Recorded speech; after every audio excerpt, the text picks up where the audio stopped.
talentueux de l'Atlético Madrid. Et derrière, Jesus Sil Manzano n'a pas hésité à indiquer le point de pénalty. Ah vraiment, c'est bien tenté. Regardez. Voilà, c'est Griezmann qui est donc là avec de petites passes. Et finalement, ils vont avoir raison, les joueurs de Madrid, qui vont obtenir ce penalty parce qu'ils ont su provoquer la défense.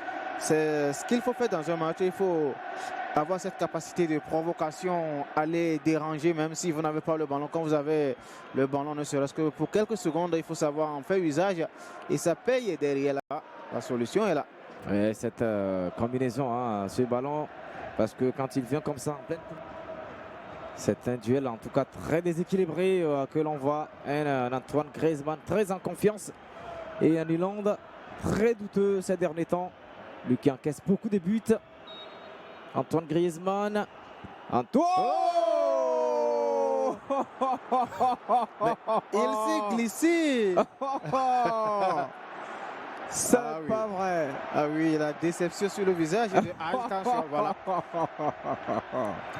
Ah là là là. Oh là là, malheureusement, il ne peut plus revenir en arrière. Je vois, sinon il s'est glissé.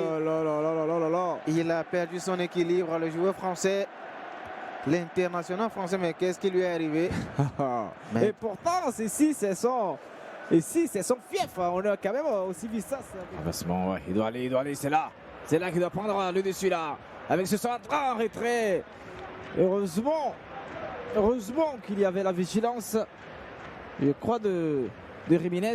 Obtenu de ces situations intéressantes à négocier. Comme un coup franc, un peu proche des buts de l'adversaire, c'est Raoul.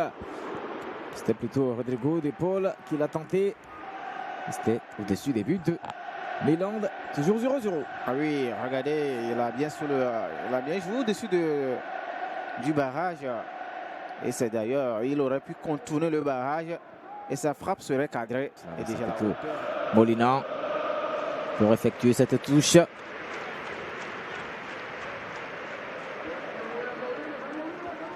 Sens longue cette touche. Tout de suite à maîtriser. Rodrigo d'épaule. Il a centré pour chercheur. Antoine Griezmann.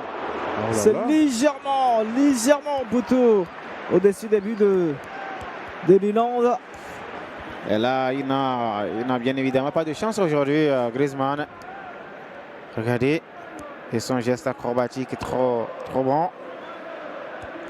Il a failli de peu parce que c'est seulement à quelques centimètres au-dessus de ce point. Oh là là. Samuel Hulot, il a frappé, il a buté directement sur Haaland et il en rend d'ailleurs le Civitas Metropolitano qui est d'accord.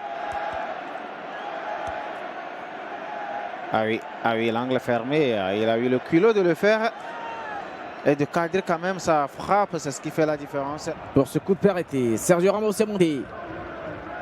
Rakitic, il a plutôt renversé. Et regardez l'intelligence dans l'exécution de ce coup franc. Avec Djibril se retrouver et ce centre avec Marcao qui frappe. C'était directement sur Jan Oblak. Et voilà, la frappe cadrée du FC Séville dans ce match. Ah oui, depuis le début, voilà, on vient de voir une véritable action offensive de Séville. Et voilà, sans difficulté pour Oblak qui est sur la trajectoire. Aïe aïe aïe, il aurait pu dévier un peu, choisi à 12e minute. Et c'est un coup franc à ne pas rater pour Rakitic et ses partenaires avec ses ballons. Marcao qui rate cette occasion. Que s'est-il passé dans cette surface de réparation? Qu'est-ce qu'il siffle, l'arbitre? Et là on va voir. Je pense à une faute sur le défenseur de l'Atlético Madrid. Alors ici, voilà. Je pense qu'il y a eu la faute de Ramos sur Llorente. Tout est flou pour le moment. Regardez, ouais, ce pied de Ramos sur Llorente. Et derrière, Locampos, bien joué pour chercher ici Lamela. Il y a un coup à jouer pour le FC Séville. Attention. Pourquoi cette passe? Pourquoi cette passe de Rakitic? Non, il faut changer d'approche. Rodrigo d'épaule. Llorente, voilà. Correa. Il est passé Correa.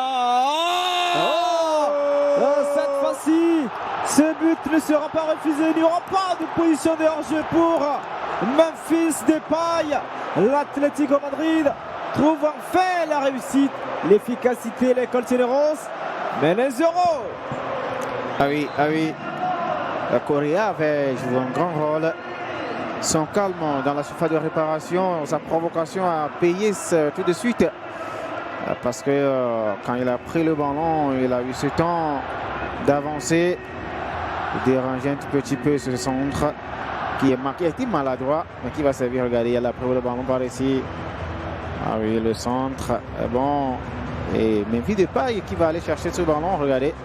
C'est aussi ça, et voilà, on va dire simplement que l'Atlético mérite de gagner, bien, de marquer ce but, et après 2 buts sur hors-jeu, c'est l'avancée offensive, ce n'est pas ça qui a manqué à l'équipe, et donc c'est la résultante simplement des efforts. Cette tête, oh, c'était encore lui, Sergio Ramos.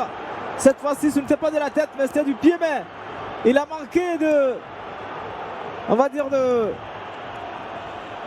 Ah, lui c'est un lion, il sait rebondir sur ses proies. Oh là là là là là là là là. Avec quelle vivacité il va venir chercher le ballon. Regardez. Oh là là. L'ancien défenseur de l'Olympique de Marseille. Et la passe à profondeur, elle est bonne cette passe pour chercher Samuel Hulot. Et le pied ferme de Nyland pour empêcher ce match de... pour empêcher le suspense en tout cas d'être complet. Parce que là... Ah, il avait Memphis Depay, les crochets des Néerlandais, Memphis Depay qui réussit, et la frappe! Oh, la frappe de Memphis Depay! Elle était enroulée, mais elle a manqué de précision. Ah oui. C'est ce qui fait la différence quand on parle des joueurs qui ont un haut niveau. Regardez la réactivité derrière. C'est lui qui a été empêché aux prises avec Sergio, mais quand il va se défaire du défenseur, on a vu faire de longues passes. Acuna. Ah oui, regardez. Un ballon vers Acuna, attention à Sergio Ramos.